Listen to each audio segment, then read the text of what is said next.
রাঙা এবার নতুন ফাঁদ পেতে তার ভাইয়ের কাছ থেকে বোমা তৈরির সমস্ত সরঞ্জাম নিজের হাতে নিয়ে নিল। হ্যাঁ বন্ধুরা, এমনটা হতে চলেছে আজকের পর্বে। বিস্তারিত জানতে ভিডিওটিতে লাইক দিয়ে চ্যানেলটিকে সাবস্ক্রাইব করে পুরো ভিডিওটি তোমরা দেখতে থাকো। গল্পের শুরুতে আমরা দেখতে পারবো রাঙামতি খুব কান্নাকাটি করতে থাকে জেলের মধ্যে, আর বলতে লাগলো, দাদা দাদা তুই আমার সাথে এমনটা কেন করলি? বাবা চলে যাওয়ার পর তো আমি নিজের লড়াইটা নিজে চালিয়ে নিজের পায়ে নিজে দাঁড়িয়েছি, তাহলে তুই কেন আমাকে এভাবে ফাঁসিয়ে দিলি? বল বল। কিন্তু কোনো কথাই বলে না। অন্যদিকে দেখা যায় বাড়িতে একলব্য রাঙার কথা ভেবে খুব কষ্ট পেতে থাকে, আর আর হঠাৎ করে অসুস্থ হয়ে পড়ে। তখনই ওষুধ খুঁজতে গিয়ে একলব্য এদিক ওদিক করে সমস্ত ঘর তন্ন তন্ন করে এক পর্যায়ে ওষুধটা খুঁজে পেয়ে যায়। তারপরে একলব্য সেই ওষুধটা যখনই খেতে যাবে তখন একলব্যের বিবেক এসে প্রশ্ন করে, এই তুমি যে রাঙাকে ভুল বুঝছো সেটা কি সঠিক কাজ করছো? একলব্য তখন বলতে লাগলো, আমি তো ভুল বুঝতে চাই না, কিন্তু লোকজন পাড়া প্রতিবেশী সবাই তো রাঙার বিরুদ্ধে কথা বলছে। তখনই তার বিবেক বলতে লাগলো, হ্যাঁ সবাই বলতে পারে, কিন্তু তুমি জানো না রাঙামতি কেমন? রাঙামতি কি এই কাজটা করতে পারে? একলব্য তখন বলতে লাগলো, না রাঙামতি কখনো এই কাজটা করতে পারে না। তখনই বলতে লাগলো, মেয়েটা অসহায়ের মতো কান্নাকাটি করছে জেলের মধ্যে, তুমি যাও, তুমি গিয়ে ওর পাশে দাঁড়াও। তুমি যদি ওর পাশে না দাঁড়াও তাহলে ও কোনো দিন একা লড়াই করতে পারবে না, কারণ ওর বিরুদ্ধে কিন্তু বড়সড় ষড়যন্ত্র করা হয়েছে। এতগুলো লোকের বিরুদ্ধে সে একা লড়তে পারবে না, তুমি যাও। যা শুনে অবাক হয়ে যায় একলব্য। এইদিকে এ একলব্যের মাও খুব কান্নাকাটি করতে থাকে। অন্যদিকে দেখা যায় সংগ্রাম স্যার চলে যায় উকিলবাবুর সাথে কথা বলতে। আর উকিলবাবুকে বলতে লাগলো, প্লিজ আপনি কেন বুঝতে পারছেন না? আপনি কেন রাঙামতির বিরুদ্ধে কোনো ও প্রতিবাদ করছেন না? তখন লয়ার বলতে লাগলো, কি করে করব? ওর ঘরেই তো সমস্ত সরঞ্জামগুলি পাওয়া গেছে। তখন সেখানে সত্যজিৎ বাবু চলে আসে, আর এসে বলতে লাগলো, উনি প্রতিবাদ করবেন, আর সেই প্রতিবাদের রাস্তাটা না আমরাই বের করব। আমি জানি রাঙামতি নির্দোষ। রাঙামতি এই কাজটা করতে পারে না। তুমি আর আমি আমরা দুজন মিলে রাঙামতির কে নির্দোষ প্রমাণ করব। তখনই সংগ্রাম স্যার বলতে লাগলো, আমরা কি পারবো সত্যজিৎ বাবু? সত্যজিৎ বাবু তখন বলতে লাগলো, চলো আমরা পুলিশের সাথে গিয়ে কথা বলি, একবার রাঙার সাথে কথা বলতে হবে। এই বলে পুলিশের কাছে গিয়ে যখনই রাঙামতির সাথে কথা বলার কথা বলে, তখন পুলিশবাবু বলতে লাগলো, কেন কেন আপনারা ওই মেয়েটার সাথে কথা বলতে চাইছেন? ওই মেয়েটা না আপনারা যেমন ভাবছেন তেমনটা না। ও আপনাদের সামনে দেখায় একরকম, ও অন্যরকম। ও তো এখন দিব্যি তার ভাইয়ের সাথে গল্প করছে। তখনই সত্যজিৎ বাবু বলতে লাগলো, কি বলছেন আপনি? তখন অফিসার বলতে লাগলো, হ্যাঁ দিব্যি তার ভাইয়ের সাথে গল্প করছে, বিশেষ পারমিশন নিয়ে। তখনই সত্যজিৎবাবু বলতে লাগলো, কিভাবে সম্ভব হয়েছে এটা? তখনই পুলিশ বলতে লাগলো, ও আপনারা চলে যাওয়ার পর রাঙামতি তার দাদার সাথে কথা বলার জন্য ব্যস্ত হয়ে পড়ে, এমনকি আমাকে বলে যেন তার দাদার সাথে কথা বলার জন্য সুযোগ করে দিই।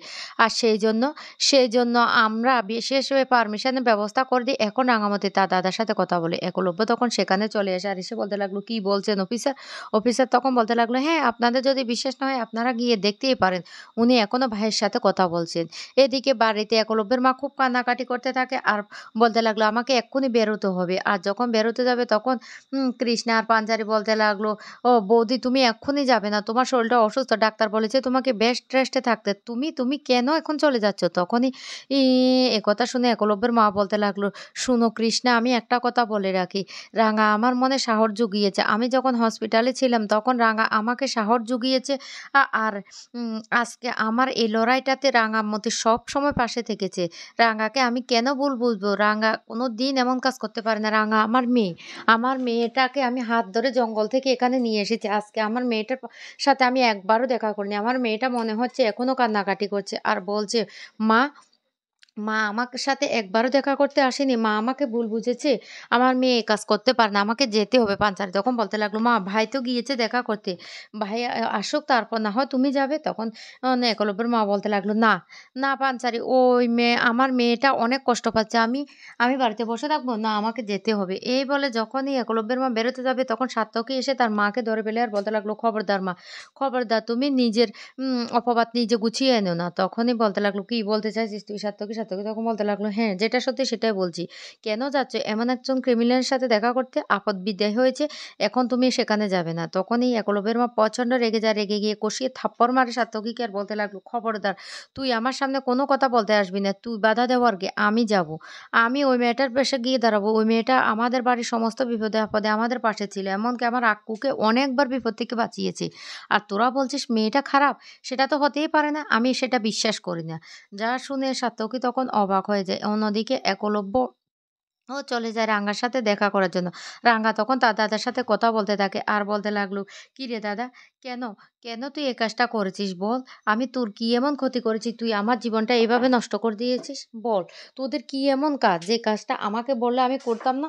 তুই যদি আমাকে বলিস তোদের কি কাজ তাহলে আমি সেই কাজটা করে দেব। আমি আগেও তোর পাশে ছিলাম, এখনো আমি তোর পাশে থাকবো।" তখনই রাঙ্গা দাদা বলতে লাগলো, এসব কথা না বলে এখন আমাদেরকে এখান থেকে বেরোতে হবে। কিভাবে এখান থেকে বেরোনো যায় সে ব্যবস্থাটা তো করতে হবে। তখনই রাঙ্গা বলতে লাগলো, "হ্যাঁ, আমিও তো চাই। আমিও তো চাই এখান থেকে বেরোনোর জন্য। কারণ এখানে কি আমরা পচে, পচে মরবো?" তখনই এই রাঙ্গা দাদা বলতে লাগলো, "তাহলে তাহলে আমরা কি করব?" রাঙ্গা তখন বলতে লাগলো, "আগে তুই আমাকে বল বোমাটা কোথায় তৈরি হয়? বোমা তৈরির জন্য কি, কি লাগে?